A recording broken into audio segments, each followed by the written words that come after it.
퀸즈 기자회견장 프롬프터 안에는 은성이 원하는 대본 내용이 쓰여 있었고 그 내용을 보던 홍혜인은 잠깐 멈칫하며 숨을 고르는 모습이었습니다. 원래 프롬프터 안에 쓰여 있던 내용은 저는 저와 대학 동기 때부터 오랜 친구였던 윤 회장님과 함께 새로운 도약과 성장을 위해서 최선을 다할 것입니다. 였고 이 내용을 프롬프터를 통해서 함께 보고 있던 은성은 기분이 좋아 배시시 웃으며 잠시 뒤 자기에게 닥칠 태풍을 예견조차 못했습니다. 홍혜인은 냉정하고 단호한 어조로 전혀 예상외의 말을 이어갔습니다. 사실 저는 그런 윤 회장님에게 협박을 받았습니다. 기자회견장에 어울리지 않는 협박이란 단어가 갑자기 튀어나오자 놀란 기자들로 인해 장내는 웅성거렸고 문을 열고 밖으로 나가려던 백현우는 몸을 다시 돌려 홍혜인을 바라봤습니다. 백현우는 속으로 생각했습니다. 혜인아, 너 지금 무슨 생각인 거야? 홍혜인은 그 수많은 인파에 쌓여있던 백현우를 한눈에 알아보았지만 일부러 그를 쳐다보지 않고 기자들만을 똑바로 바라보며 말을 이어갔습니다. 저의 남편이자 법무이사였던 백현우 씨에게 어떤 혐의라도 뒤집어 씌워 감옥에 보내겠다는 협박이었습니다. 저는 이를 증명할 녹취자료를 가지고 있습니다. 백현우는 자신을 전 남편이라고 소개하지 않고 저의 남편이라고 소개하는 홍혜인을 보며 숨소리조차 내지 못했습니다. 홍혜인의 시원한 폭로가 이어지자 당황한 은성은 마이크를 손으로 감싸고는 홍혜인에게 잠깐 멈춰보라는 사인을 줬지만 홍혜인은 은성 따위는 쳐다보지도 않고 오로지 기자들만을 쳐다보면서 계속 말을 이어갔습니다. 그리고 저는 다시 퀸즈 백화점의 사장 자리에 돌아갈 수 없는 상황입니다. 왜냐하면 저는 살 날이 얼마 남지 않았다는 시한부 판정을 받았기 때문입니다. 은성이 가지고 있는 자신의 가장 큰 약점을 공개적으로 모두에게 밝혀버림으로써 더 이상 은성이 자기를 휘두를 수 없도록 만들어버리려는 계획이었습니다. 하고 싶었던 모든 말을 끝마친 홍혜인은 그 수많은 기자들 사이에 서 있던 백현우를 이제야 똑바로 바라보았습니다. 백현우는 이런 힘든 결단을 혼자 내리기까지 홍혜인 홀로 얼마나 힘들었을지 그 슬픔의 크기가 느껴지는 것 같아서 두 눈에는 눈물이 고이기 시작했습니다. 자신에게 미리 말을 하면 자기가 반대할 걸 알고 혼자 이런 판단을 내렸을 홍혜인을 생각하자 홍혜인을 협박한 은성을 절대 용서할 수 없었습니다. 하지만 지금은 훗날 일이야 어떻게 되든 일단 기자들 사이에서 홍혜인을 안전하게 데리고 나오는 게 급선무였습니다. 갑작스러운 발표를 한 홍혜인을 둘러싸고 기자들이 몰려들게 뻔할 뻔자인데다가 홍혜인에게 배신당한 은성이 무슨 짓을 할지조차 예상이 안 되었으니까요. 해병대 특수경호부대 출신인 백현우는 기자들이 자기를 쳐다보건 말건 신경 쓰지 않고 수트를 휘날리며 회견장 무대로 뛰어갔습니다. 홍혜인은 최대한 정신을 차리려고 했으나 갑작스런 두통과 환각 증상으로 비틀거렸습니다. 홍혜인은 극심한 스트레스를 느끼면서 여기서 죽는 것은 아닌가 생각했습니다. 백현우가 쓰러지려는 홍혜인에게 달려가 그녀를 번쩍 안아 들어올렸습니다. 이제 사진들 그만 찍으시지요. 절체절명의 순간 나비서가 튀어나와서 장내에 있던 기자들을 정리하기 시작했습니다. 자기가 홍혜인을 차지한 줄 알았던 은성은 시원하게 홍혜인에게 한 방 먹고 백현우에게 안겨서 나가는 홍혜인을 보면서 절망에 빠질 수밖에 없었습니다. 이 모습을 모니터링하고 있던 모슬이는 은성을 보면서 꼴 좋다고 비웃었습니다. 용두리에서 핸드폰으로 게임창을 열어놓고 아내 천다혜가 다시 로그인하기만을 애타게 기다리고 있던 홍수철은 인터넷 검색창에 긴급 속보라고 올라오는 퀸즈 기자회견 뉴스를 보고 깜짝 놀랐습니다. 아침까지만 해도 같이 갈비찜을 먹었던 누나 홍혜인이 기자회견을 했다는 내용이었습니다. 누나가 기자회견장에서 은성을 완벽히 물먹이고 백현우가 협박을 받고 있었다는 내용과 자신이 시한부 판정을 받았다는 내용을 알린 것을 보고 홍수철은 뒤로 나자빠졌습니다. 홍수철은 슬리퍼도 제대로 신지 못한 채 아버지 홍범준과 어머니 김선화에게 달려가 이 소식을 알렸습니다. 누나가 시한부 판정을 받았대? 다들 알고 있었던 거야? 홍수철이 놀라서 사지를 덜덜 떨자 홍범준은 그 자리에 풀썩 주저앉았습니다. 김선화도 홍범준과 함께 주저앉아서는 두 손으로 고개를 감싸 안았습니다. 하지만 김선화의 후회는 이미 너무 늦어버렸습니다. 시한부 판정을 받은 아픈 몸을 이끌고 은성을 엿먹일 기자회견을 준비하는 딸에게 몸은 괜찮냐? 위험하지는 않겠느냐?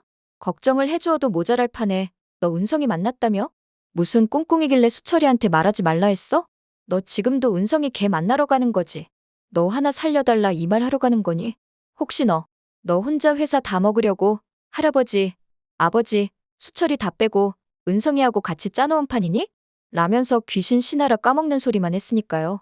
김선아는 바닥에 철푸덕 주저앉아서는 이제 혜인이한테 미안해서 앞으로 어떻게 사냐며 폭포수 같은 눈물을 쏟았습니다. 화가 잔뜩 난 홍범주는 김선화에게 혜인이는 살 날이 얼마 안 남았다는데 당신은 끝까지 어떻게 살 걱정이나 하냐면서 김선아를 심하게 나무랐습니다. 김선아는 그냥 죽어버려야겠다면서 홍수철에게 방에 있는 수면제를 가져오라고 했고 이 모습을 보고 더 화가 난 전봉애가 소리쳤습니다. 사돈, 이게 무슨 개벽다구 같은 반응이십니까? 딸내미가 시한부 판정을 받았다고 하면은요, 부모는 악착같이 살아남아서 딸내미 살려낼 방도를 찾아야 하지요. 그게 부모가 자식에게 해야 할 도리 아니요? 먼저 죽겠다고 이 난리 생쇼를 치시면 웃잡니까? 죽을 날 받아놓은 딸 앞에서 먼저 죽어버리는 거 그것도 참 이기적인 겁니다. 다시 한 번 맞는 말만 하는 전봉애를 통해서 철없던 김선아는 조금씩 깨달음을 얻었습니다.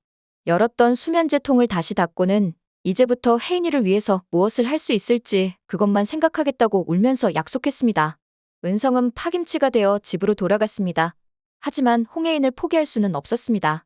다음날 퀸즈 그룹으로 출근한 은성은 홍혜인을 협박해서 옆에 두게 하는 걸 포기하고 백현우를 직접 협박해야겠다고 마음먹었습니다. 대기 발령실에 있는 백현우를 불러낸 은성은 혜인이만 포기하면 대기 발령도 취소하고 고소도 안 할 테니 제발 혜인이 옆에서 떨어져 달라고 이야기했습니다. 만약 형사 처벌이라도 받게 된다면 변호사 자격증 유지도 어려울 테니 현명한 선택을 하라는 협박이었습니다. 백현우는 더 이상 참을 수 없었습니다. 주먹을 날려 은성의 아구를 때렸습니다. 복싱 체육관 관장인 백현태조차 한 대 맞고 KO 당했던 핵주먹이었습니다. 아씨, 주먹 진짜 세네. 백현우에게 한 대 맞고 정신 못 차리는 은성에게 백현우가 단호한 목소리로 말했습니다. 같이 있을 거야. 영원히 홍혜인 옆에. 백현우는 은성에 대한 여론이 안 좋은 지금 얼른 홍만대 회장이 비자금을 찾아서 판을 뒤집어야 한다고 판단했습니다. 하지만 홍만대 회장은 사라진 뒤였습니다. 예서의료원에서 치료를 받고 있던 홍만대는 간병인이 전화를 받느라 자리를 비운 사이 흔적조차 없이 사라져버리고 말았습니다. 1층에서는 홍범자와 그레이스고가 옆 병동에서는 모슬이와 보디가드들이 자신을 잡으러 온다는 것을 눈치채고 아무도 모르게 숨어버린 것이었습니다.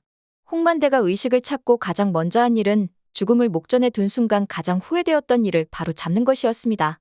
홍만대는 핸드폰으로 아들 홍범석에 전화했습니다.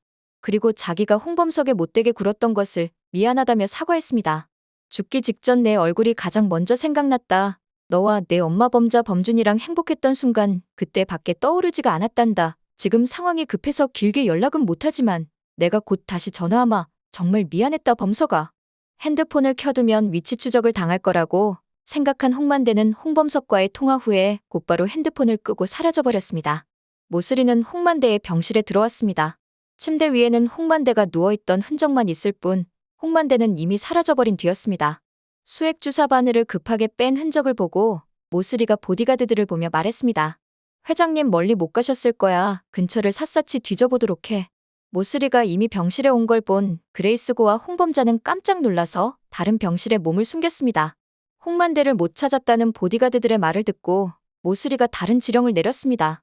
그레이스고 이 여자 얼른 잡아와. 분명히 이곳에 홍 회장님 있는 거 알았으면서 나한테 거짓말한 걸 보면 이 여자가 빼돌렸을 수도 있어. 이 말을 벽 하나를 사이에 둔 상태에서 들은 그레이스고는 너무 놀라 소리 지를 뻔했습니다. 홍범자는 그레이스고의 입을 손으로 막아 소리 지르지 못하게 했습니다. 그렇게 모슬이 패거리가 다 나갈 때까지 옆 병실에 계속 숨어있던 홍범자와 그레이스고는 홍만대를 찾지 못한 채 다시 돌아올 수밖에 없었습니다. 이때 홍범자의 핸드폰으로 벨소리가 울렸습니다. 그건 바로 오빠 홍범석의 전화였습니다. 범자야. 아버지한테 전화 왔었다. 홍범자는 사라진 홍만대가 홍범석에게 전화를 했다는 소식을 듣고 까무라쳤습니다. 아버지 지금 어디에 계시대? 몸은 괜찮으시대? 내가 아버지 바로 근처까지 왔다가 못 찾았어. 홍범자는 홍범석에게 아버지 건강부터 여쭙고 왜 하필 홍범석에게 먼저 전화했는지 그 이유를 궁금해했습니다. 범자야. 아버지가 나한테 미안하시대. 그리고 너한테도 미안하다고 전해달라 했어. 위치 추적될까봐 급하게 전화 끊으시면서 비자금 위치를 말씀해 주셨어. 비자금 소리에 홍범자는 너무 놀랐고 도대체 그 위치가 어딘지 물었습니다. 홍범석이 매우 차분하게 대답했습니다. 범자야. 아버지가 다른 사람 절대 안 믿는 거 알지?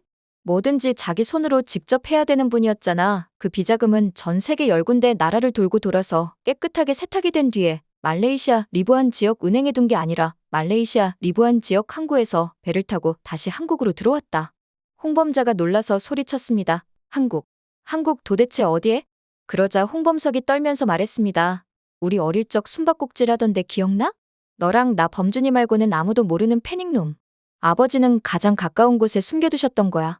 홍범자는 한국 그것도 퀸즈타운 안에 비자금이 있다는 이야기를 곧바로 백현우에게 알렸습니다.